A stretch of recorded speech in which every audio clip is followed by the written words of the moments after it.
नमस्कार विद्यार्थी मित्रांनो, प्रयासमध्ये तुमचं स्वागत आहे। मी आदित्य।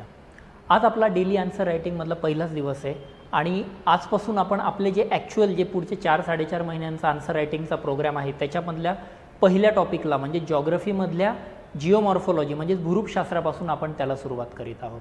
गाईज, आजचा जो टार्गेट बघाल डेलीच्या टार्गेटमध्ये भूरूपशास्त्रामधले 3 महत्त्वाचे मुद्दे आहेत ज्याच्यापासून आज आपण आपल्या या डेली आन्सर रायटिंगला सुरुवात करीत आहोत। त्यातले पहिला टॉपिक येतो तो म्हणजे पृथ्वीचे अंतरंग, interior of the earth. Second topic येतो तो म्हणजे कॉन्टिनेंटल ड्रिफ्ट थेअरी, भूखंड अपवहनाचा सिद्धांत। आणि तिसरा टॉपिक आहे आजच्या डेली टार्गेटमधला तो म्हणजे की plate tectonics theory, that is भूपट्ट विवर्तनिकी सिद्धांत।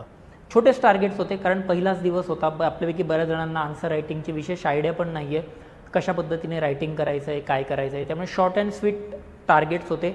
पण जे मी अगोदरच्या स्ट्रॅटेजी सेशनमध्ये सांगितलं आहे की त्याच्यावर UPSC किंवा MPSC जेव्हा आपण डिस्क्रिप्टिव्ह फॉर्मॅटमध्ये जातो तेव्हा खूप प्रश्न विचारतात, तर यावर थोडा आयोगाने भर रिसेंट टाईम्समध्ये थोडा जास्त दिलेला आहे। तर मग हे छोटे टॉपिक जरी असले तरी यावर प्रश्न विचारण्याची प्रॉबॅबिलिटी जास्त आहे। तर बघूयात मग नेमकी आपण कशा पद्धतीने या सर्वांना डील करू शकत होतो।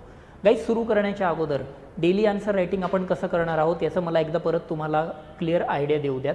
कसं आहे, आपल्याला एक वीकचं टार्गेट तुम्हाला अगोदर आपण डिफाईन करून दिलं आहे की या वीकमध्ये आता तुम्हाला भौतिक भूगोल हा विशेष करून अभ्यासायचा आहे, ज्याच्यामध्ये तुम्हाला बेसिकली जिओमॉर्फोलॉजी, ओशनोग्राफी आणि क्लायमॅटॉलॉजी, भूरूपशास्त्र, सागरशास्त्र आणि हवामानशास्त्र हे 3 टॉपिक्स आहेत। आणि यातले पण जे महत्त्वाचे टॉपिक्स आहेत त्यानुसार आपण तुम्हाला डेली टार्गेट्स दिलेले आहेत। तर त्याच्याच अंडर आज जिओमॉर्फोलॉजीमधले 3 टॉपिक्स होते, interior of the earth, continental drift theory आणि प्लेट टेक्टॉनिक्स थिअरी। बरोबर, आता आपण कसं ॲप्रोच करत जाऊ, तुम्हाला संडेला जेव्हा आठवड्याचं पूर्ण प्लॅन मिळेल की कोणत्या दिवशी काय वाचायचं आहे, त्यानंतर दर दिवशी सकाळी तुम्हाला त्या पर्टिक्युलर टॉपिकचे किंवा त्या दिवशीचं जे टार्गेट असेल त्याचे तुम्हाला 3 क्वेश्चन्स मिळत जातील। तर हे 3 क्वेश्चन्स प्लस हे क्वेश्चन्स कशामधून वाचायचे त्याचा मी सोर्स तुम्हाला देऊन देत जाईल। जे मी अगोदरच्या सेशनमध्ये सांगितलं आहे की आपल्या नोट्स बघा, त्यामधून सर्व गोष्टी कव्हर होतात, तुम्हाला त्या नोट्स दिलेल्या असतील। तर तुमचं काम काय आहे, एकदा क्वेश्चन्स बघा, नोट्स वाचा आणि नोट्स वगैरे वाचून झाल्यानंतर हे 3 प्रश्न लिहायचा प्रयत्न करायचा। तुम्ही लिहायचा प्रयत्न करत असताना पहिली गोष्ट असेल ते म्हणजे तुम्ही वेळ लावून लिहू नका। दुसरी गोष्ट असेल की तुम्ही अगदीच मनाने पहिल्याच टप्प्यात आन्सर लिहिले गेले पाहिजे अशी माझी अजिबात अपेक्षा नाही आहे। कितीही वेळ लागत असेल, 2 तास, 3 तास, 4 तास, 3 आन्सर्स लिहायला अजिबात हरकत नाही। तुम्हाला ओपन बुक लिहायचे असतील म्हणजे की तुम्हाला तुमच्या सोर्सेसमधून काही डेटा रेफर करून लिहायचा असेल तरीही हरकत नाही। फक्त एक माझी बॉटम लाईन असेल की इंटरनेटची मदत यात घेऊ नका, कारण इंटरनेटवर तुम्हाला सरळ रेडीमेड आन्सर्स मिळतील, मग उत्तरलेखन आपलं कधीच डेव्हलप होणार नाही। आणि याच्यानंतर जेव्हा तुमचे हे डेलीचे आन्सर्स लिहून झाल्यानंतर मी संध्याकाळी साधारण 6-7च्या दरम्यान त्या आजच्या 3 प्रश्नांचे मॉडेल आन्सर्स अपलोड करून देत जाईल, मराठी आणि इंग्लिशमधले, प्लस आपलं हे डिस्कशन सेशन पण येत जाईल। म्हणजे दिवसा तुम्ही 3 आन्सर्स लिहिल्यानंतर ते आन्सर्स मला पाठवायची गरज नाही आहे, तुम्ही ते सेल्फ कम्पेअर करा। जे मी मॉडेल आन्सर्स तुम्हाला देईल त्याच्याशी एकदा पडताळून बघा की तुमचं आन्सर कितपत मिळतं जुळतं आहे। आणि सेकंड थिंग, डिस्कशनमध्ये जेव्हा आपण ह्या गोष्टी चर्चा करतोय की नेमकी या सर्व गोष्टी यामध्ये आपल्या कव्हरअप होत आहेत की नाही। तर अशा पद्धतीने हा आपला पूर्ण आठवडाभराचा मंडे टू फ्रायडे प्लॅन असेल। शनिवार तुम्हाला रिव्हिजनसाठी ठेवला आहे, जे आठवड्याभरात केलं ते शनिवारी रिवाईज करा आणि रविवारी मग ती मात्र ऑफलाईन टेस्ट असेल, ती ॲक्च्युअल एक्झाम लाईक एन्व्हायरमेंटमध्ये आपली टेस्ट होणार आहे। तर अशा पद्धतीने आपलं डेली आणि विकेंडचं जे आन्सर रायटिंगचं मॉड्यूल आहे ते जाणणार आहे। ठीक आहे, पहिला दिवस आहे म्हणून मी हे थोडं इलॅबोरेटली सांगितलं की कसं तुम्हाला करायचं आहे। मला आन्सर्स पाठवायची गरज नाही, डायरेक्ट विकेंडचा टेस्ट असेल ते तर आपण 1 to 1 डिस्कस करूयातच। डेलीचे आन्सर्स तुम्ही मात्र तुमच्या एंडला व्यवस्थित कम्पेअर करा, ॲनालाइज करा आणि असेस पण करा। ओके, काही डाऊट्स असतील, शंका असतील, आपण तर टेलिग्राम थ्रू किंवा कॉलवर किंवा प्रत्यक्ष भेटून त्यावर चर्चा करू शकतो, काही प्रॉब्लेम नाही त्यात। चलो मग आता आपण आजच्या टॉपिकला स्टार्ट करायचे। 3 क्वेश्चन्स आज दिले होते तुम्हाला, तर मग नेमके कशा पद्धतीने आन्सर्स लिहायचे ते पाहूयात। अगदीच शून्यापासून आन्सर रायटिंग करत असाल तर बघा 2-3 गोष्टी असतात की ज्या कायम तुम्ही एकदा डोक्यात फिट करून घेतल्या पाहिजेत आत्ताच या क्षणी। कसं असतं, प्रत्येक कोणताही तुम्ही आन्सर लिहाल म्हणजे की whenever you are writing geography answer, it should look like a geographical one. जेव्हा तुम्ही इतिहासाचा आन्सर लिहिणार ते इतिहासासारखं वाटलं पाहिजे। पॉलिटिचा answer it should look like a political one, एथिक्सचा answer it should look like a ethical one. आता याचा अर्थ काय होतो म्हणजे की प्रत्येक विषयाची एक विशिष्ट रचना असते, प्रत्येक विषयाची एक अशी विशिष्ट एक आयडिया असते की आन्सर्स कसे लिहिले गेले पाहिजेत, काय पद्धतीने कोणत्या गोष्टी हव्यात, तर त्यावर आपण चर्चा करू। बेसिकली आता बघा, जेव्हा तुम्ही जॉग्रफीचे आन्सर्स लिहितायत तर सगळ्यात पहिली गोष्ट येते ती म्हणजे की आन्सर्स हे नेहमी तुमचे पॉईंट फॉर्मॅटमध्येच असले पाहिजे. सगळ्यात पहिला नियम गाईज की तुमचं उत्तर हे पॉईंट फॉर्मॅटमध्येच पाहिजे. जर कोणी पॅरेग्राफ फॉर्मॅटमध्ये लिहिलं असेल आन्सर इव्हॅल्युएट होत नाही. बरोबर. पॉईंट फॉर्मॅटमध्ये पण कसं, आन्सरच्या 3 गोष्टी असतात ना, एक असते तुमची स्टार्ट, दुसरी असते तुमची मेन बॉडी आणि तिसरं असतं तुमचं कन्क्ल्युजन. 3 गोष्टी आहेत यामध्ये. सो स्टार्ट आणि कन्क्ल्युजन हे पॅरा फॉर्मॅटमध्ये म्हणजे पॅरेग्राफ फॉर्मॅटमध्ये असलं चालेल. हे तुम्ही पॅरेग्राफ फॉर्मॅटमध्ये लिहू शकतात. पण ही जी मेन बॉडी मी डिस्कस करतोय, मेन बॉडी नेहमी पॉईंट फॉर्मॅटमध्येच हवे. तिथे मला निबंधासारखे पॅरेग्राफ नको. रादर हे GS 1 2 3 4 सर्व ठिकाणी लागू होतं आणि ऑप्शनलनुसार मात्र हे बदलत जातं. PSIR, पॉलिटी आणि सोशोलॉजी ऑप्शनल असेल तर मेन बॉडी तुम्ही पॅरेग्राफ फॉर्मॅटमध्ये लिहू शकतात. पण जर हिस्ट्री ऑप्शनल आहे, जॉग्रफी ऑप्शनल आहे, अँथ्रोपॉलॉजी ऑप्शनल आहे, मेन बॉडीसुद्धा तुम्हाला पॉईंट फॉर्मॅटमध्येच लिहावी लागते. सगळ्यात पहिला नियम. बरोबर. दुसरी गोष्ट, आन्सर रायटिंग करत असताना जसं मी आधी पण म्हटलं, आन्सर हे 3 भागांमध्ये क्लिअर कट डिव्हिजिबल असलं पाहिजे. म्हणजे कसं, मला माझ्या आन्सरमध्ये स्टार्ट पाहिजे, मेन बॉडी पाहिजे आणि कन्क्ल्युजन पाहिजे. त्याला हेडिंग द्यायची गरज नाही की स्टार्ट आणि मग पॅरा लिहिला, असं काही करायची गरज नाही आहे. पण आन्सरमधले 3 असे टप्पे दिसले पाहिजेत. सुरुवातीवरून आन्सर एक्झामिनर ठरवतो की आन्सर आतमध्ये वाचायचं की नाही. मेन बॉडीवरून ठरवतो या विद्यार्थीनीला किती मार्क्स द्यायचे. कन्क्ल्युजनवरून ठरवतो की आपण जे मार्क्स दिलेले आहेत ते जस्टिफायबल आहेत की नाही. बरोबर. पहिली गोष्ट. तिसरा मुद्दा आहे जो जॉग्रफीच्या आन्सर्समध्ये मला हवे. आपण बाकीचे विषय जसजसे पुढे जाऊ तसं मी डिटेलमध्ये सांगेलच. तिसरा मुद्दा आहे तो आन्सर रायटिंगमध्ये, जॉग्रफीमध्ये मला हवं आहे तुमच्याकडनं डायग्राम्स. मला तुमच्याकडून आन्सर्समध्ये इथे डायग्राम्स हवे आहेत. डायग्राम्स किंवा जॉग्रफी आलं म्हणजे मॅप आलं ना. मॅप, डायग्राम, इल्युस्ट्रेशन म्हणतो मी चांगल्या भाषेत याला अजून, हे तुमच्या आन्सरमध्ये असले पाहिजे. हे तुमच्या आन्सर्समध्ये रिफ्लेक्ट झाले पाहिजेत. हे असतील तर तुम्हाला आन्सरला एक व्हिजिबिलिटी येते. जसं मी म्हटलं ना, जॉग्रफीचा answer should look like a geographical one. म्हणजे ते क्लिअर कट दिसलं पाहिजे कशा पद्धतीने होतं आहे. बरोबर. तर ही व्हिजिबिलिटी तुम्हाला हे डायग्राम, मॅप आणि इल्युस्ट्रेशन आणून देते. क्लिअर. त्यात पण आता ह्या डायग्राम्स वगैरे जेव्हा काढतो तो पण एक रूल तुम्ही लक्षात ठेवा. जर तुम्ही 10 मार्कर आन्सर लिहित असाल, 10 मार्कर आन्सर असेल तर 1 ते 2 डायग्राम पाहिजेत. 15 मार्कर आन्सर लिहितोय तर 2 ते 3 डायग्राम आहेत. फिक्स आहे. जॉग्रफीमध्ये काहीतरी इल्युस्ट्रेशन आहे. कसं पाहिजे, काय पाहिजे ते आपण बोलू. मी मॉडेल आन्सर्समध्ये पण तुम्हाला दिलेलं आहे यामध्ये ते. क्लिअर. ओके. हा एक रूल फॉलो करायचा. आणि चौथी गोष्ट येते जी जॉग्रफीच्या आन्सर रायटिंगमध्ये पाहिजे, मी याच ठिकाणी लिहितो, ते म्हणजे गाईज तुमचं प्रेझेंटेशन सुटसुटीत पाहिजे. खिचडी नको. सायंटिफिक विषय जेवढं प्रेझेंटेशन सुटसुटीत. तुम्ही शाळेचे प्रयोगवही लिहायचे बघा, आठवतं का. बरोबर. आता आमचं मराठी मीडियम होतं सो मी प्रयोगवही म्हणतो. आय डोंट नो काय म्हणतात ते सेमी इंग्लिश मीडियममध्ये, आय डोंट नो. जर तुम्ही हे बघाल प्रेझेंटेशनमध्ये सुटसुटीत असते ना ती, खिचडी नको आहे त्यात. म्हणजे कसं बघा, तुम्हाला एक साधं सांगतो, तुम्हाला जर डायग्राम काढायची असेल तर हे जर तुमचं पेज आहे, या पेजमध्ये जेव्हा तुम्ही डायग्राम काढताय जॉग्रफीमध्ये, अशा काहीतरी लाईन लिहिताय, इथं अशी एवढी मोठी डायग्राम काढतात आणि खाली लिहितात. असं लिहिण्यापेक्षा माझं म्हणणं आहे इथे कुठेतरी कोपऱ्यात डायग्राम काढा, या पद्धतीने लिहा ना. असं येत आहे लक्षात. म्हणजे शाळेमध्ये जसं आपण पानं भरण्यासाठी फक्त काय ही अशी डायग्राम काढायचो, खूप मोठ्या असायची डायग्राम काढायची आणि मग त्याला काही अर्थ नाही. सो डायग्राम्स या पद्धतीने काढल्या गेल्या पाहिजेत. सेकंड थिंग मी म्हणेल, आपल्याला स्पेस लिमिटेड आहे ना. म्हणजे कसं 10 मार्करसाठी तुम्हाला फक्त 2 पेजेस आहेत आणि 15 मार्करसाठी तुम्हाला 3 पेजेस आहेत. त्याच्यावर जागा नाहीच आहे. तर त्याच्यावर तुमचा आन्सर कधी गेलंच नाही पाहिजे. पुढे तो स्टार्ट कन्क्ल्युजनचा पार्ट. जर 10 मार्कर असेल तर स्टार्ट आणि कन्क्ल्युजन हे 25 ते 30 शब्दांच्या वर नको जायला. 15 मार्कर असेल तर हे 35 ते 40 शब्दांच्या वर नको जायला. हे काही थंब रूल आहेत गाईज आन्सर रायटिंगचे, हे फॉलो करा. पहिल्या दिवशी नाही होणार हरकत नाही, म्हणून मी म्हणतोय टप्प्याटप्प्याने आपण या सगळ्या गोष्टी करत जाऊ. तुम्ही साईडला कुठेतरी लिहून घेत जा. एक छोटी नोटबुक करा, आन्सर रायटिंग फंडामेंटल्स म्हणून, किंवा उत्तर लेखनाचे काही मूलभूत नियम वगैरे काही तुम्हाला नाव द्यायचं असेल ते द्या. पण त्याच्यामध्ये हे मुद्दे लिहा की स्टार्ट किती शब्दांची हवी, काय हवी. पहिल्या दिवशी होणार नाही. पहिल्या दिवशी काही जणांनी पूर्ण आन्सर पॅरेग्राफमध्ये लिहिलं असेल वगैरे वगैरे, हरकत नाही. ॲटलिस्ट स्टार्ट तरी करा. कुठून तरी सुरुवात करावी लागेल. बरोबर. किती वेळ लागतोय, काय वेळ लागतोय त्याच्या मागे लागू नका. आत्ता 2 तास, 3 तास, 4 तास हरकत नाही, म्हणून पहिल्या 2, 3, 4 दिवसांचे टार्गेट्स मी एकदम छोटे छोटे दिलेले आहेत तुम्हाला. बरोबर. म्हणून आता रेफरन्स बुक्स वगैरे बघू नका, नोट्स बघा, नोट्समधून लगेच अपडेट व्हा आणि आन्सर रायटिंगला लागूया. ठीक आहे. तर या पद्धतीचे हे बेसिक रूल्स आहेत. बाकी मग आता आपण जेव्हा आजचा क्वेश्चन डिस्कस करू, हे डिस्कस करत असताना काही आणखी पॉईंट सुचले वगैरे तर मग आपण ते यामध्ये चर्चा करत जाऊयात कसं हवं आहे आन्सर रायटिंगमध्ये. चलो मग आता आपण स्टार्ट करूयात आपलं आजचं डिस्कशन. 3 क्वेश्चन्स होते. सगळ्यात पहिला क्वेश्चन होता कॉन्टिनेंटल ड्रिफ्ट थेअरीवर क्वेश्चन होता ना. बरोबर आहे. सगळ्यांकडे हा क्वेश्चन आपल्या टेलिग्रामवर मी शेअर केलेला आहे. काय दिलं आहे, evaluate continental drift theory with example.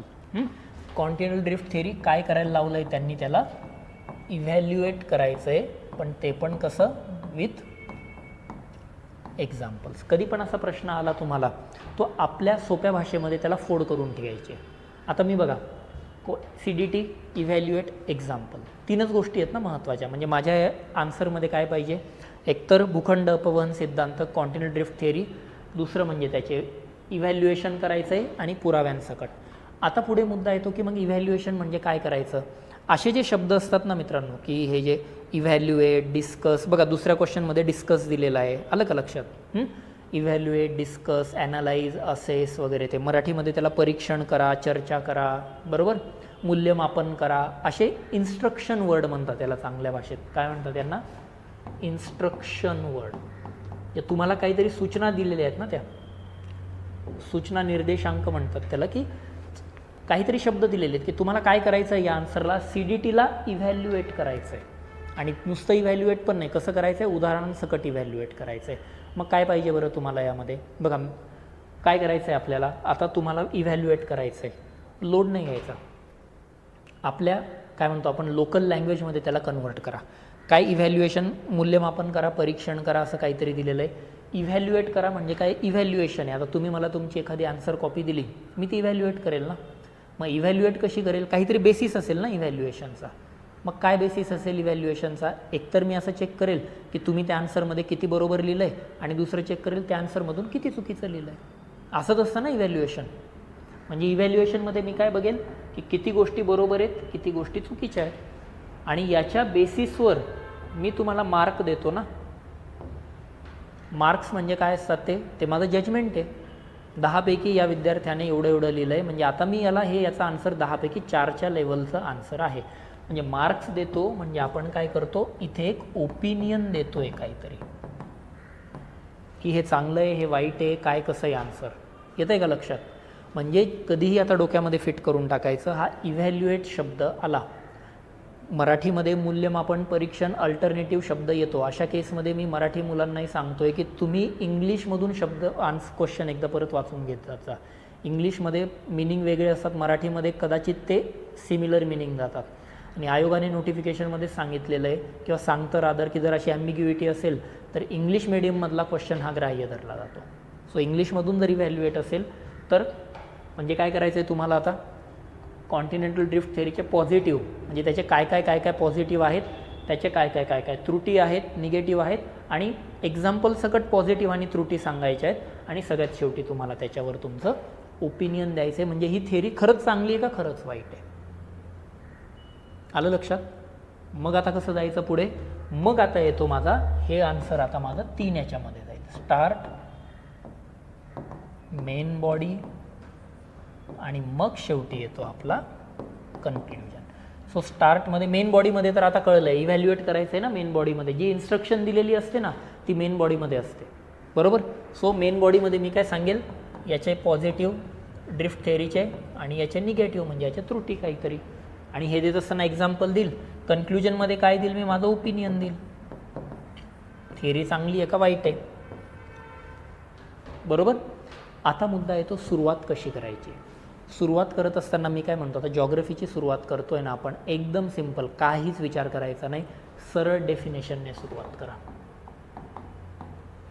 कशाची डेफिनेशन, कॉन्टिनेंटल ड्रिफ्ट थेअरी. म्हणजे मी स्टार्ट काय देईल, डेफिनेशन ऑफ CDT. झालं. भूखंड अपवहन सिद्धांत काय, त्याची व्याख्या द्या. ते मी ऑलरेडी आपल्या नोटमध्ये सांगितलेलंच आहे. येतंय लक्षात. क्लिअर? म्हणजे कसं आता माझा आन्सर दिसायला पाहिजे. आता तुम्ही चेक करा की तुमचा आन्सर असं दिसतंय का, वर स्टार्टमध्ये डेफिनेशन आहे का. मग तुम्ही म्हणाल सर दुसरी स्टार्ट चालेल, पण कसं असतं जॉग्रफीत किंवा एन्व्हायरमेंट हे जे विषय आहेत, जॉग्रफी, एन्व्हायरमेंट, डिझास्टर, डेफिनेशन द्या, विषय संपवा, जास्त विचार करू नका. ते मग हिस्ट्री, सोसायटी, पॉलिटी वगैरे या बाकीच्या विषयांसाठी लागू होईल. सो या पद्धतीने जायचं आहे. दुसरं आता येतं मेन बॉडीमध्ये आपल्याला काय करायचं आहे, मग पॉझिटिव्ह आणि निगेटिव्ह. म्हणजे तुम्हाला कॉन्टिनेंटल ड्रिफ्ट थिअरीचे पॉझिटिव्ह म्हणजे काय येतात त्याचे, थोडक्यात चांगल्या भाषेत मी त्याला म्हणतो, याचे येतात तुमचे पुरावे. पॉझिटिव्ह का बरं? ती थिअरी चांगली का बरं? कारण मला दिसतंय ना, पर्वत निर्माण झालेले आहेत, बेटांची निर्मिती झालेली आहे, ते जिक्सॉफिट नावाची गोष्ट आहे, बरोबर. ते आपण त्यानंतर मार्सुपियल प्रकारचे प्राणी, ग्लोसोप्टेरिक प्रकारच्या वनस्पती, जे मी नोटमध्ये दिलेलं आहे. सो या ठिकाणी सगळे तुम्हाला पुरावे सांगायचे, इव्हिडन्सेस काय काय ते. जो जास्त सांगेल त्याला मार्क्स येतात. इथे हा कंटेंट आहे, कंटेंट इथे लागतो, इथे कंटेंट लागतो. आता इथं अभ्यास आहे. निगेटिव्हमध्ये तुम्हाला काय सांगायचं आहे, त्याच्या त्रुटी किंवा टीका, क्रिटिसिझम सांगा. काय, कार्बोनिफेरस कालखंडाच्या अगोदर काय झाले तो हा सिद्धांत काहीच सांगत नाही. किंवा त्याने आठवतं का बघा, कॉन्टिनेंटल ड्रिफ्ट थिअरीला त्याने 2 बलं सांगितली आहेत ना, विषुववृत्ताकडे होणारे वहन आणि पश्चिमेकडे होणारे वहन. ही बले पुरेशी नाही आहेत. येतंय लक्षात? तर याच्या त्रुटी आणि मग येतो ओपिनियन. मग आता काय वाटतंय तुम्हाला, त्रुटी पण आहेत, पॉझिटिव्ह पण आहेत. काही ओपिनियन असू शकतं तुमचं, तुम्हाला चांगलं म्हणायचं चांगलं म्हणा, वाईट म्हणायचं वाईट म्हणा, हरकत नाही. विधायक मार्गाने फक्त ते एक्सप्रेस झालं पाहिजे, बरोबर. दिस इज द ब्युटी ऑफ काय म्हणतो आपण, डिस्क्रिप्टिव्ह पॅटर्न. आधी ऑब्जेक्टिव्हमध्ये मतं वगैरे कोणी विचारायचंच नाही ना, जे आहे ते वाचा आणि सोडा. इथे तुम्हाला विचारलं आहे एक्झामिनरने, तुमचं मत काय आहे, मग माझं मत काय असेल. जरी कॉन्टिनेंटल ड्रिफ्ट थिअरी सिद्धांताचे आपल्याला बरेचसे पुरावे मिळत असले तरी त्यामध्ये अनेक त्रुटी देखील आहेत, आणि ह्या त्रुटींवर मात करण्यासाठी पुढे जाऊन प्लेट टेक्टॉनिक्सचा सिद्धांत मांडला गेला आणि त्याने याच्या बऱ्याचशा प्रश्नांना उत्तरे दिली. झालं. मी थोडंसं निगेटिव्ह टोनमध्ये देतोय, आलंय लक्षात. एखाद्याला पॉझिटिव्ह मत असेल, मग पॉझिटिव्ह मत कसं येईल, जरी या सिद्धांताच्या खूप साऱ्या टीका असल्या तरी ज्या काळामध्ये हा सिद्धांत मांडला गेला, 1910, 20, 30 मध्ये मांडला गेला आहे, ज्या काळामध्ये हा सिद्धांत मांडला गेला त्या काळाच्या उपलब्ध साधनांच्या आधारे या सिद्धांताने मिळवलेले यश हे वाखाणण्याजोगे आहे. What ever achievements has done achieved by this particular theory despite having limited resources is a commendable task. येतं आहे का लक्षात? बघा, दोघांचा रोष वेगळा आहे ना.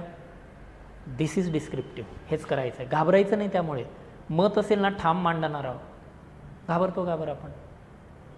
हे मेन नाही, पुरावे वगैरे लिहिले झालं, कन्क्लुजनमध्ये मत द्या, हे द्या. आणि हे कशावरून कळलं, इन्स्ट्रक्शन वर्डवरून. लोड घेऊ नका, पहिला दिवस आहे, पहिलाच प्रश्न आहे, होतं हळूहळू. आपण आपल्या शेड्यूलमध्ये 600-650 आन्सर लिहिणार आहे, टेन्शन नका घेऊ. या पद्धतीने हे आन्सर लिहिलं गेलं पाहिजे, बरोबर. आणि मग इथे मग तुमचा कंटेंट आला पाहिजे सगळा. आणि मग डायग्राम मग तुम्हाला इथे ॲड करायचे असेल, ते जिग्स ऑफ इट आहे ना, त्याच्यामध्ये आपण पाहिलं आहे ना हे असं की हा आफ्रिका आणि साऊथ अमेरिका एकात एक जाऊन बसतो वगैरे. तर मग इथे डायग्राम टाका ना. मी 2 डायग्राम म्हटलो आहे, 3-4 डायग्राम तर आरामात मिळून जातात आपल्याला. पुराव्यांमध्ये डायग्राम टाका इथे. क्लिअर? तर मग अशा पद्धतीने हे आपलं आन्सर रायटिंग झालं पाहिजे पहिल्या प्रश्नासाठी. ठीक आहे, कम्पेअर करा.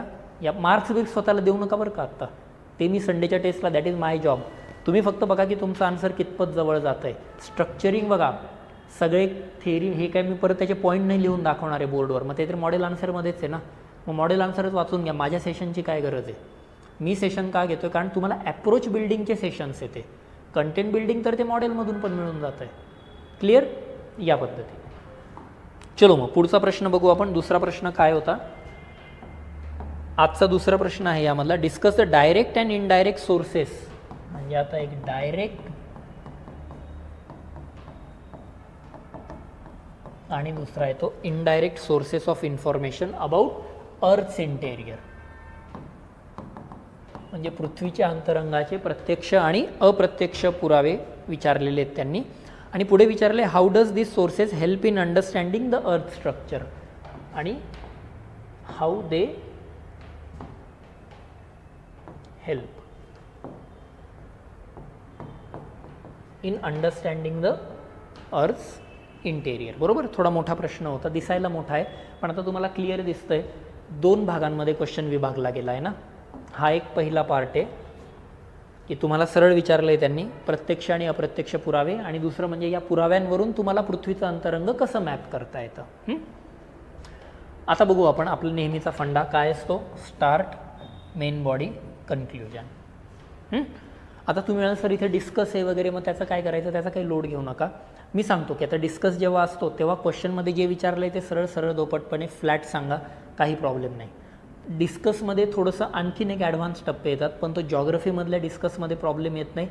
पॉलिटी आणि सोसायटीमधल्या डिस्कसमध्ये थोडंसं फ्लिप साईड दाखवावी लागते, ते मी तेव्हा सांगेल. आता जॉग्रफीमध्ये डिस्कस आला, लोड घ्यायची गरज नाही आहे, जेवढं विचारलं आहे तेवढं सांगा.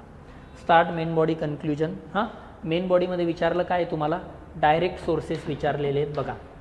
प्रत्यक्ष पुरावे, दुसरं म्हणजे अप्रत्यक्ष पुरावे. हा झाला पहिला पार्ट क्वेश्चनचा पूर्ण, बरोबर. आणि दुसरं विचारले इंटेरियर ऑफ दी अर्थ. याच्याद्वारे तुम्हाला पृथ्वीचं अंतरंग कशा पद्धतीने माहिती होतं. आणि मग कन्क्ल्युजन काहीतरी दिलेलं आहे बघा. आता स्टार्ट देत असताना मी म्हटलोय की डेफिनेशन वगैरे द्यायची, पण आता इथे डेफिनेशन कशाची देणार, इंटेरियर ऑफ दी अर्थची देणार, डायरेक्टची देणार, इनडायरेक्टची देणार.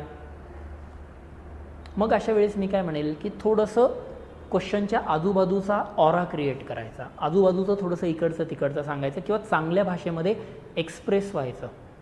थोडक्यात क्वेश्चनची जी तुम्ही लिहिणार आहात खाली, तो क्वेश्चन स्टार्टमध्ये समराईज करून सांगायचा. पृथ्वीच्या अंतरंगाची माहिती अतिशय अल्प स्वरूपात उपलब्ध आहे, कारण जसजसे खोल जावे तसतसे अंतरंगाचे तापमान वाढत जाते. म्हणून पृथ्वीच्या अंतरंगाचा अचूक आढावा घेण्यासाठी प्रत्यक्ष व अप्रत्यक्ष स्रोतांची गरज भासते, ती खालीलप्रमाणे. बरोबर आहे का स्टार्ट. म्हणजे मी थोडंसं आजूबाजूच्या गोष्टी सांगितल्या, खाली गेलं की तापमान वाढतं वगैरे, कारण इथे मी डेफिनेशन वापरू शकत नाही, इथे डेफिनेशन नाही. कशाची डेफिनेशन लिहिणार ना, हे पण थोडंसं मग अलर्ट राहिलं पाहिजे आपल्याला, याची डेफिनेशन लिहायची आहे नाही लिहायची आहे, तर या पद्धतीने. क्लिअर.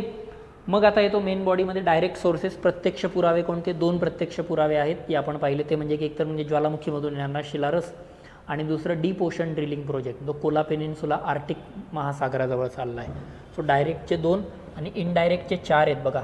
आठवतं का, उल्कापात, मिटिओराइट्स, ग्रॅव्हिटेशनल फील्ड स्टडी, बरोबर, गुरुत्वाकर्षण बलाचा अभ्यास. तिसरं येतो जिओमॅग्नेटिक स्टडी किंवा मॅग्नेटिक फोर्स स्टडी, भूचुंबकत्वाचा अभ्यास. आणि चौथं येतं भूकंप लहरींचा अभ्यास, सिस्मिक वेव्ह स्टडी. हे 4 सोर्सेस आहेत ना इनडायरेक्टमध्ये. आता याच्यामध्ये विचारलं इन्फॉर्मेशन अबाउट दी अर्थ इंटेरियर, हे आपल्याला इथे शॉर्टमध्ये सांगायचे आहेत. 2 डायरेक्ट आणि 4 इनडायरेक्ट. आता पुढचा प्रश्न येतो इंटेरियर ऑफ दी अर्थ. मग आता त्याची इंटेरियरवरून कशी माहिती मिळते त्याची, जेव्हा तुम्ही इंटेरियर ऑफ दी अर्थ बघाल, बघा नोटमध्ये पण मी तुम्हाला सांगितलं आहे 2 प्रकारचं इंटेरियर आहे ना. एक येतं रासायनिक अंतरंग, केमिकल इंटेरियर, आणि दुसरं येतं तुमचं फिजिकल इंटेरियर. केमिकल इंटेरियर म्हणजे काय, ते एडवर्ड स्युएसने दिलं आहे बघा. सियाल, सायमा, निफे आणि क्रस्ट, सियाल, सीमा आणि निफे, हे जे आहे ते केमिकल इंटेरियरमध्ये. आणि फिजिकल इंटेरियरमध्ये काय येतं तुमचं क्रस्ट, मॅन्टल, कोर, कवच, प्रावरण आणि गाभा, हे इथे येतं. कळतं आहे का. आता बघायचं, त्यांनी विचारलं की ह्या सोर्सेसचा फायदा याच्यासाठी कसा होतो आणि याच्यासाठी कसा होतो, दॅट्स इट, बस. हा तर प्रश्न विचारलेला आहे. आणि जर तुम्ही अभ्यास व्यवस्थित कराल तर तुम्ही बघाल रासायनिक अंतरंगाचा अभ्यास करण्यासाठी तुम्हाला इनडायरेक्ट सोर्स नाही, तुम्हाला डायरेक्ट सोर्सच लागतं. केमिकल इंटेरियरसाठी तुम्हाला डायरेक्ट पाहिजे, कारण केमिस्ट्रीचा अभ्यास करायचा आहे ना. लॅबमध्ये जाऊन टेस्ट करावं लागेल, ॲसिड आहे, बेस आहे, कोणता एलिमेंट आहे त्याच्यामध्ये, लोखंड आहे, निफे काय, त्याच्यासाठी तुम्हाला डायरेक्ट सोर्सेस लागतात. म्हणजे एकतर तुम्ही होल मारा, खालनं काही लावा घेऊन या आणि मग त्याचं टेस्टिंग करा, किंवा ज्वालामुखीतून बाहेर आलेला लावा गोळा करा, त्याचा अभ्यास करा, ते केमिकलमध्ये लागतं. आणि हे जे आपण पाहिलं आहे सिस्मिक वेव्हचा स्टडी, आठवतं का, प्राथमिक लहरी, पी वेव्ह, एस वेव्ह, आणि मग ती ही डायग्राम काढली आपण काहीतरी, बरोबर नाही, अशी छायेचा प्रदेश वगैरे असं काहीतरी, हे सगळं फिजिकलमध्ये. मग हे आपल्याला यामध्ये लिहायचं. सो पहिलं येतं केमिकल, दुसरं येतं फिजिकल. मग फिजिकलमध्ये त्या विलगता आहेत, डिस्कंटिन्युइटी आहेत, कोंड्रॅड, मोहो, रेपेटी, या पद्धतीने. आणि मग येतं तुमचं कन्क्ल्युजन. कन्क्ल्युजन अगेन आता इथे तुम्हाला काही असं मत वगैरे विचारलेलं नाही आहे, इव्हॅल्युएट होतं तर मत विचारलं होतं. मग या केसमध्ये काय करायचं, समराईज करा answer, end of the story. काय समराईज करेल मी आन्सर, अशा प्रकारे विविध स्रोतांच्या आधारे पृथ्वीच्या अंतरंगाची व्याप्ती तसेच त्याचे रासायनिक तसेच भौतिक अंतरंग आपल्यास समजते, परंतु अजूनही या स्रोतांवर 100% आपण अवलंबून राहू शकत नाही. कोणी पाहिले भूकंप लहरी, अशा गाभा कोणी पाहिला आहे बरं आतमध्ये जाऊन? हे सगळे अनुमान आहेत, कारण ते अप्रत्यक्ष स्रोतांनी केलेले. प्रत्यक्ष स्रोत असते तर मग त्यांनी स्वतः जाऊन बघता येतं, अप्रत्यक्षमध्ये नाहीच बघता येत. आली लक्षात? आणि बघा डायग्राम पण आला, इकडे ही डायग्राम आली, ही डायग्राम आली, केमिकल इंटिरियरचे सियाल सीमा निफेची डायग्राम आली, झाले तुमच्या 2-3 डायग्राम्स या ठिकाणी. तर मग अशा पद्धतीने हे तुमचं आन्सर या ठिकाणी डील करायचं होतं. क्लिअर? चलो नेक्स्ट क्वेश्चन बघूयात आपण. काही डाऊट्स असतील, शंका असतील, कमेंट बॉक्समध्ये टाका तुम्ही, काही प्रॉब्लेम नाही, ते आपण उद्याच्या सेशनला वगैरे डिस्कस करूयात, काही हरकत नाही.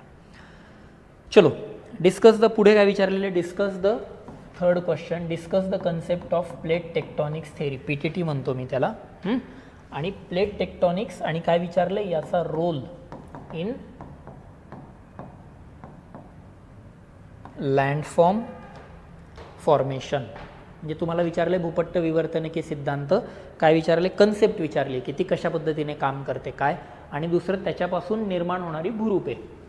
सिंपल प्रश्न आहे, स्ट्रेट फॉरवर्ड. अगेन आपलं स्टार्ट, मेन बॉडी, कन्क्ल्युजन आपला ठरलेला मुद्दा. आता इथं प्लेट टेक्टॉनिक्स आला, टेक्निकल शब्द आला, मी स्टार्ट काय करेल या ठिकाणी देईल तुम्हाला डेफिनेशन. मी डायरेक्ट डेफिनेशन देईल इथे की प्लेट टेक्टॉनिक्स थेअरी काय आहे, कसं आहे, बरोबर. मग ती नावं देईल, त्याच्यामध्ये 2 होते ना जॉग्राफर, एक होता टुझो विल्सन, JT विल्सन, आणि दुसरा होता तुमचा मॅकेन्झी आणि पार्कर. तर मी असं म्हणेल प्लेटची संकल्पना ही टुझो विल्सन यांनी सर्वात अगोदर दिली, आणि त्यावर खऱ्या अर्थाने काम हे मॅकेन्झी आणि पार्कर यांनी केले. यांच्यानुसार जग हे 7 मुख्य व 20 लघु भूपट्टांमध्ये विभागले गेलेले आहे, आणि या भूपट्टांचे वहन होऊन खंडांची व महासागरांची निर्मिती होते. मग अशा टाईपची काही डेफिनेशन देता आली. बघा डेफिनेशन तयार करा, नोट्स काढायच्या ना, याच्या नोट्स काढा, डेफिनेशन काढून घ्या, रेडीमेड आहेत. त्या नोट्समधून वाटल्यात त्या मी दिलेल्या नोट्सच्या आणखी मायक्रो नोट्स करायच्या आहेत, डेफिनेशन्स वेगळ्या काढा, या पद्धतीने चालू द्या, दॅट्स इट. सो डेफिनेशन्स पाहिजेत आपल्याकडे, तर त्या आन्सर रायटिंगला स्टार्ट करताना ती व्यवस्थित जातं. आता येतो मेन बॉडीमध्ये 2 गोष्टी विचारल्या आहेत. काय, discuss the concept of plate tectonics. आता कन्सेप्ट म्हणजे इथे तुम्हाला सांगायची आहे प्लेट टेक्टॉनिक्स थिअरी ही एक्सप्लेन करायची. आता मग तो जगाचा नकाशा, 7 मुख्य, 20 लघु भूपट्ट, 20 लघु भूपट्टाने नकाशात दाखवायचे. 7 मुख्य, north American, south American, African, Antarctic, Indo Australian, Pacific आणि युरेशियन. तर हे 7 मग ते कशा पद्धतीने काम करतात, बरोबर. मग त्याच्या प्रकार 3 प्रकारच्या सीमा असतात. एक असतात निर्माणकारी म्हणजे कॉन्व्हर्जंट प्लेट बाउंड्री, विनाशकारी म्हणजे डायव्हर्जंट प्लेट बाउंड्री, आणि तिसरा येतात ट्रान्सफॉर्म प्लेट बाउंड्री. कसं चालतं मग प्लेट टेक्टॉनिक्स थेअरी, सिंपल तुम्हाला एक थेअरी सांगतो कशी चालते ती. की निर्माणकारी सीमांजवळ काय होतं, प्लेट बाजूला सरकतात ना, प्लेट बाजूला सरकतात. प्लेट बाजूला सरकल्यामुळे काय होतं, पृथ्वीचं कवच फाटतं. बघा दुधावरची साय कशी येते ना, ते साय बाजूला गेली की ती फाटतं ना, खालचं दूध वर येतं, त्याच्यामुळे सर दूध ओतू जातं. सेम तसाच प्रिन्सिपल आहे. प्लेट बाजूला जातात, खालचा लाव्हा वर येतो, लाव्हा वर आला की वर कुठेतरी थंड होतो. म्हणजे कसं चालतं हे, ही एक प्लेट आहे. निर्माणकारी सीमांजवळ काय होतं, ही प्लेट या दिशेला जाते, ही प्लेट या दिशेला जाते. दोन्ही प्लेट या दिशेला गेल्या की आता खालचा लाव्हा तयार आहे ना वर येण्यासाठी, पण आधी त्याला भूकवचाने दाबून ठेवला होता. आता भूकवचच फाटलं, त्यामुळे काय होईल, खालचा लाव्हा असा वर येईल. म्हणजे ह्या एरियामधला सगळा लाव्हा तुमचा वर चालला जातो. या एरियामधला जर सगळा लाव्हा वर चालला गेला, खाली लाव्हाच उरत नाही. मग इथे काय होतं, तुमचं व्हॅक्यूम तयार होतो. शिलारसाची पोकळी म्हणतात त्याला, मॅग्मा व्हॅक्यूम म्हटलं जातं. म्हणजे इथे काय मिळतं तुम्हाला, मॅग्मा व्हॅक्यूम, शिलारसाची पोकळी, कारण इथनं सगळा मॅग्मा लावा वर चालला गेलेला आहे. पुढे काय होतं, ह्या प्लेट अशा साईडला जातात, साईडला गेल्या गेल्या इकडनं पण एखादी प्लेट येत असेल ना अशी, असंच आहे ना ते प्लेट टेक्टॉनिक्सचं. मग ही जर प्लेट जड असेल तर काय होते, ही प्लेट अशी खाली दाबली जाते, ही प्लेट अशी येते, ही प्लेट खाली दाबली जाते, आणि काय होतं, 2 प्लेट अशा धडकतात, ही प्लेट जर जड असेल, जड प्लेट खाली दाबली जाते, हलकी प्लेट बघा अशी वर फोल्ड होते, म्हणजे या ठिकाणी काय मिळतात तुम्हाला, वलीय पर्वत मिळतात. म्हणजे दोन प्लेट अशा आल्या, जड खाली गेली आणि या ठिकाणी फोल्डिंग झालं.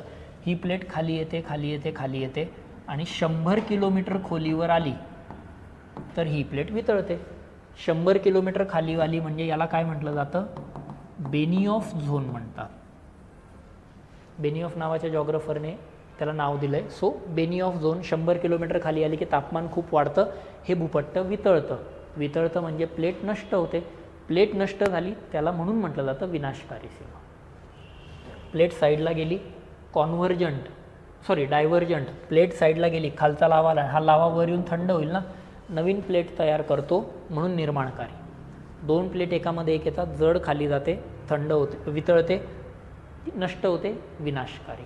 आणि मग या ठिकाणी काय होतं, ही प्लेट वितळली तर या ठिकाणी सगळं त्या प्लेटचं मॅग्मामध्ये रूपांतरण होतं, शिलारसामध्ये रूपांतरण होतं आणि या ठिकाणी मोठ्या प्रमाणावर शिलारस साचून राहतो. म्हणजे याला काय म्हटलं जातं चांगल्या भाषेमध्ये, मॅग्मा चेंबर. आणि बघा आता काय आहे, पृथ्वीच्या अंतरंगामध्ये इथं व्हॅक्यूम आहे, इथं शिलारसाची पोकळी आणि इकडं अतिरिक्त शिलारस मॅग्मा चेंबर आहे. असं नाही चालत, म्हणजे एकीकडे जास्त आणि एकीकडे कमी, अशाने तर पृथ्वीचं अस्तित्वच धोक्यात येईल. मग काय होतं, अंतर्गत हा जास्तीचा लाव्हा इथे वाहून नेला जातो, अतिरिक्त शिलारसाचं खालून वहन होतं आणि मग हे सायकल पूर्ण होतं. म्हणजे कसं, इकडनं हा लाव्हा वर येतो, प्लेट बनतो, प्लेट अशी जाते, प्लेट इथे वितळते, इथून खाली, तर झालं का चक्र तयार. सिमिलरली इकडं पण असंच कसं होणार आहे, या ठिकाणी असं असं असं, म्हणजे हे असं चक्र आहे. हे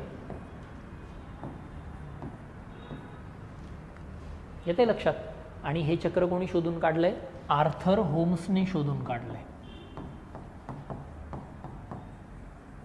म्हणजे एक तो कन्व्हेयर बेल्ट आहे ना, हा चांगल्या भाषेत सांगायचं झालं की तो गिरणी असते बघा, पिठाची गिरणी, तो बेल्ट कसा गोल गोल गोल गोल फिरत असतो ना, हे बघा हे कंटिन्युअसली गोल फिरतं आहे, त्याला कन्व्हेयर बेल्ट म्हटलं जातं, बरोबर. आणि कन्व्हेयर बेल्ट कशाचा आहे पण, शिलारसाचा, मॅग्माचा, गरम असतो ना मॅग्मा, म्हणून याला म्हटलं जातं थर्मल कन्व्हेक्टिव्ह करंट्स, औष्णिक अभिसरण प्रवाह. हे तुम्हाला सांगायचं होतं. 15 मार्कर क्वेश्चन आहे, तर या पद्धतीने आपल्याला डील करायचं आहे. म्हणजे कसं, 15 मार्कर आहे ना क्वेश्चन, पहिले तुम्हाला एक्सप्लेन करायचं आहे आणि नंतर लँडफॉर्म विचारलेले आहेत, 3 पानं दिलेले आहेत. सो रफली 1.5 पानामध्ये हे सांगायचं आहे आणि 1.5 पानामध्ये हे सांगायचं आहे. मार्क्स पण मी तसेच देणार. मग 15पैकी 7.5 मार्क पहिल्या याला असेल, 7.5 मार्क दुसऱ्या याला असतील. या पद्धतीने सिम्पल इव्हॅल्युएशन होईल. क्लिअर. मग हे सगळं पहिल्या याच्यात सांगायचं आहे. आणि मग आता विचारले पुढे भूरूपं कशी तयार होतात. मग भूरूपं काय काय तयार होतील. मग इथं 2 प्रकारच्या सीमा आहेत ना, इथे काहीतरी होतं आणि इथं काहीतरी होतं. म्हणजे मग इथे काय आलं पाहिजे, एक निर्माणकारी सीमांजवळ काय काय होतं ते इथे सांगावं लागेल तुम्हाला. म्हणजे एक म्हणजे कन्स्ट्रक्टिव्ह प्लेट बाउंड्रीज जवळ काय होतं निर्माणकारी सीमांजवळ, आणि डिस्ट्रक्टिव्ह प्लेट बाउंड्रीज जवळ काय होतं.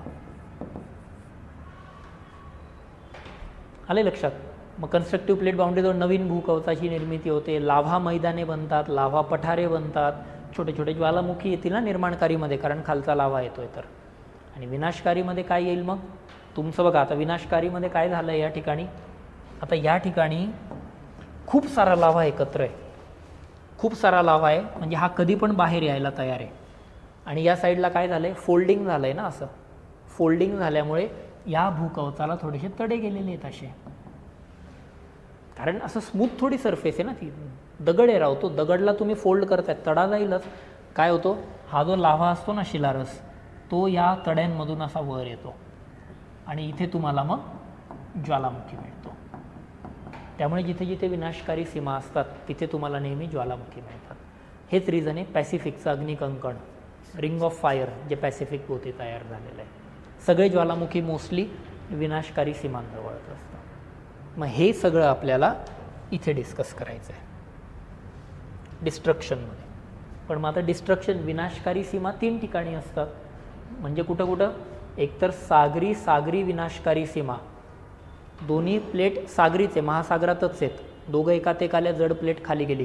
पॅसिफिकमध्ये असं होतं, इंडोनेशियाजवळ वगैरे. जड प्लेट खाली चालली जाते, फिलिपाईन्सची प्लेट वर राहते, समुद्रामध्ये सगळं चालतं म्हणजे ते. दुसरं येतं ओशन कॉन्टिनेंट कॉन्व्हर्जन्स, महासागरीय आणि खंडांवरची. हे कुठं होतं? दक्षिण अमेरिकेत होतं. दक्षिण अमेरिकेची प्लेट पश्चिमेकडे सरकते, पॅसिफिक प्लेट इकडे येते, ती खाली जाते, ते होतं. आणि तिसरा येतो तुमचा कॉन्टिनेंट कॉन्व्हर्जन्स, जे आपल्या हिमालयाच्या इथे झालेलं आहे. युरेशियन प्लेट वरून खाली येते, आपली इंडो ऑस्ट्रेलियन प्लेट खालून वर जाते. इंडो ऑस्ट्रेलियन प्लेट जड असल्यामुळे ती खाली जाते, हलकी प्लेट वर राहते. मग हे सगळं आपल्याला इथे सांगायचं. क्लिअर? आणि मग येतं तुमचं कन्क्ल्युजन, की क्वेश्चन काय विचारला की लँडफॉर्म्स कसे तयार होतात, काय तयार होतात. तर मग याच्यावरून आपण असं सांगू शकतो की प्लेट टेक्टॉनिक्स ही अतिशय क्लिष्ट प्रक्रिया असून ती फक्त लँडफॉर्म्सच क्रिएट करत नाही किंवा वेगवेगळ्या भूरूपांना जन्म देत नाही, तर ती स्थानिक परिस्थितीवर देखील परिणाम करत असते. सिम्पल अशा पद्धतीने. So it is affecting the local ecosystem as well. मग अशा पद्धतीने या सगळ्या गोष्टी आपल्याला क्लिअर. तर मग हे 3 क्वेश्चन्स आहेत. ट्राय करा हे लिहायचा. माझं म्हणणं तेच आहे की पहिले 8 दिवस, 10 दिवस, 15 दिवस, फार तर फार मी म्हणेन महिनाभर प्रचंड त्रास होतो आन्सर रायटिंग करताना, कारण हे कधी केलंच नाही आहे ना. मी परवाच्या सेशनमध्ये पण म्हटलो 10वी नंतर आपण तशा अर्थाने पाहिलं तर उत्तरं लिहिली नाही. 10वीपर्यंत पण काही सिरियसनेस नसतो. अनफॉर्च्युनेटली या सगळ्या गोष्टी मागे राहून जातात. पण आता जेव्हा आपण परत स्टार्ट करतो आहे, या काय म्हणतो आपण, ह्या क्वालिटीचं एक्झाममध्ये आपल्याला हेच अपेक्षित आहे. रादर एक्झामिनर हेच बघतो तुमच्या आन्सरमध्ये. डायग्राम्स आहेत का, हे असे हेडिंग आहेत का, बस संपला विषय. मी एवढंच बघेल ना आन्सरमध्ये, बरोबर. सगळं डिटेलमध्ये जाण्यापेक्षा मी वर हे मुद्दे बघेल, एंड ऑफ द स्टोरी. येते लक्षात? तर या पद्धतीने प्रयत्न करा, कितीही वेळ लागू द्या. कंटेंट तोच आहे बघा, ह्या गोष्टी तुम्ही पण वाचल्या ना नोट्समधून आज. कंटेंट तोच आहे, तो फक्त व्यवस्थित मांडता आला पाहिजे. मॉडेल आन्सरमध्ये तर मी देईलच, पण तुम्ही पण तुमच्या परीने प्रयत्न करत राहा. जस्ट डोंट गिव्ह अप नाही करायचं. स्विमिंगला जातो आपण, पोहायला जातो, पाण्यामध्ये उतरतो, पहिल्या दिवशी थोडी पोहता येतं ना, गटांगळ्या खातो ना, नाकातोंडात पाणी जातं, पार जीव घाबरतो, अगदी मरायला होतं, पार आपण स्वतःला शिव्या देतो की बाबा का बरं आलो पोहायला. पण एकदा तुम्ही तिकडनं 8-15 दिवस जर टिकून राहिले तर मात्र मग आता हातपाय न मारताही पाण्यावर तरंगता येतं. So answer writing is that only. So या पद्धतीने करा. काही डाऊट्स असतील तर सांगा, पण डेलीचे टार्गेट डेली बेसिसवरच पूर्ण करत राहा. ठीक आहे, चालेल. मग मी आजसाठी थांबतो, उद्या परत भेटू नेक्स्ट टार्गेटसाठी. मीनवाईल काही डाऊट्स असतील इथे तुम्ही या व्हिडिओच्या कमेंट सेक्शन्समध्ये टाकले तरी चालेल. माझ्याकडून तुम्हाला रादर काय अपेक्षा असेल की सर हे या गोष्टी पण तुम्ही आन्सर रायटिंगच्या डिस्कस करा, त्या पण मला सांगा, त्या पण आपण डेफिनेटली डिस्कस करू. पण पेशन्स ठेवा गाईज, कंटिन्यू ठेवा आन्सर रायटिंग. डेली तरी आन्सर रायटिंग कंटिन्यू ठेवा. बघा तुम्ही 2 महिन्यानंतर तुमच्याच आन्सर रायटिंगमध्ये आणि प्रिपरेशनमध्ये किती फरक आला असेल. तर चलो मग आजसाठी मी थांबतो, आपण भेटूयात. All the best, take care, bye, see you, good night.